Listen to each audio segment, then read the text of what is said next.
Çin rejimi uluslararası toplumun gündeminden düşmeyen Doğu Türkistan'daki insanlık dışı soykırım suçunu inkar ederek Doğu Türkistan'daki halkı baskı altına almak ve denetlemek üzere kurduğu sözde Kanun Hizmetleri İstasyonu adı altındaki polis kontrol noktalarının güya insan haklarını geliştirmek ve korumak için var olduğunu iddia ederek kendini aklamaya çalıştı. Çin propaganda ajansı Tanrıdağ ağına göre Doğu Türkistan'daki sözde Xinjiang Uygur Özerk Bölgesi 14. Halk Kongresi 2. oturumu basın toplantısı 1 Şubat sabahı iki toplantının basın merkezinde gerçekleştirildi.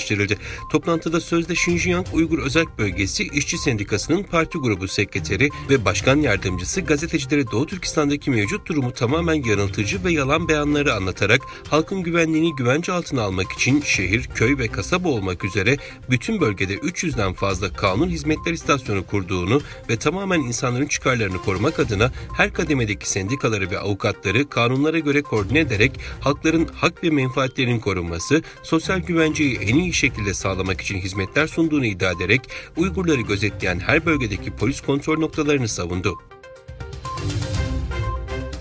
Dünya Uygur Kongresi 2024 Nobel Barış Ödülü için aday gösterilmiş olup bu kuruluşun ödülü adaylığının ikinci kez gerçekleştiği bildirildi. 6 Şubat'ta Dünya Uygur Kongresi tarafından yapılan basın açıklamasında Kanada Milletvekili ve Uluslararası İnsan Hakları Komisyonu'nun başkan yardımcısıyla İtalyan senatör ve eski İtalyan Dışişleri Bakanı'nın Dünya Uygur Kongresi'ni bu yılın Nobel Barış Ödülü'ne aday gösterdikleri belirtildi.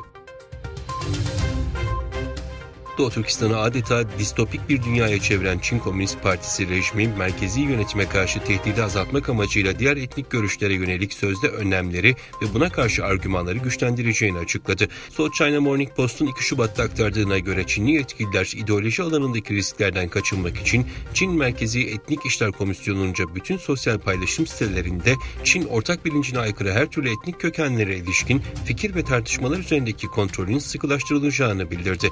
Bilgilere göre Çin Merkezi Etnik İşler Komitesi yetkilileri bütün yayın platformlarında diğer etnik gruplarla ilgili eserlerin yayınlanmasının düzenlenmesini ve farklı etnik gruplarla ilgili şikayet ve mağduriyetlerin bir an önce çözüme kavuşturulmasını talep ediyor.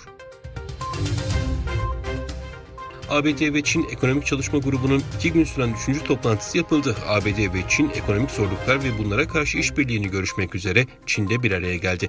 Toplantıyla ilgili yapılan açıklamada ABD'li yetkililerin Çin'in sanayi politikası uygulamaları ve kapasite fazlasıyla bunun ABD'li işçiler ve firmalar üzerindeki etkisi dahil olmak üzere endişe veren konuların dile getirildiği bildirildi. ABD Hazine Bakanlığı'ndan yapılan açıklamada 5-6 Şubat'ta düzenlenen toplantının Ekonomik Çalışma Grubu'nun 2024'teki ilk toplantısı olduğu ve ilk kez Çin'de yapıldığı bildirildi.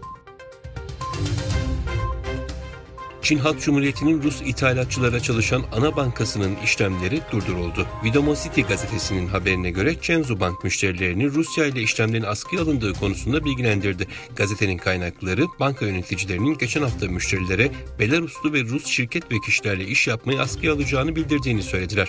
Gazeteye konuşan bir kaynak paranın ulusal sistemler aracılığıyla hareketi Amerikalılar ve Avrupalılar tarafından görülmese bile tüm bunlar batılı muhatapların bankadan talep edebileceği raporlara açıkça yansıyor dedi.